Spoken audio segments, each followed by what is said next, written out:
Saudara, Densus 88 kembali menangkap 6 terduga teroris di Makassar dan Kabupaten Goa, Sulawesi Selatan.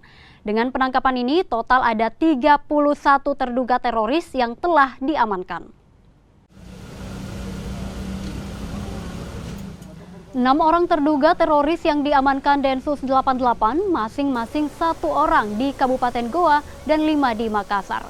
Dari hasil pemeriksaan awal, para terduga teroris ini merupakan Jamaah Ansarut Daulah atau JAD dan juga berkaitan dengan para terduga teroris lainnya yang ditangkap di Villa Mutiara Makassar beberapa bulannya lalu.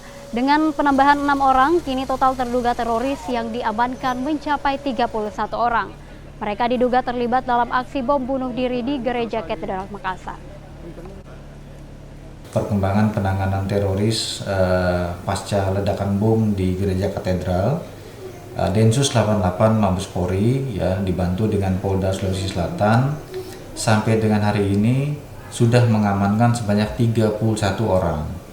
31 orang yang diduga terlibat ya dalam rangka mendukung aksi teror bom bunuh diri yang dilakukan oleh 2 korban yang meninggal di TKP. Nah, kemudian mereka saat ini masih dilakukan pemeriksaan secara intensif oleh tim Densus. Ini dilakukan di Polda Sulsel dan mereka juga diamankan, ditahan di Polda Sulsel sementara. Tidak menutup kemungkinan nanti berkembang juga ya. Mungkin ada beberapa juga yang diamankan, kita belum tahu ya. Namun demikian mereka yang diamankan adalah orang-orang yang terkait langsung ya, dan memiliki keterkaitan hubungan dengan pelaku bom bunuh diri. Ya, kemarin ada yang terakhir diamankan itu dari Makassar, kemudian juga ada dari Kabupaten Goa, di mana dari pengamanan yang terakhir kemarin ini ada sekitar 6 orang yang diamankan.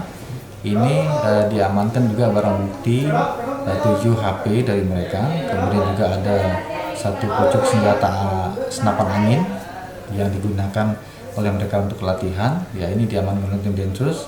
Sekarang mereka sedang dalam tahap pemeriksaan.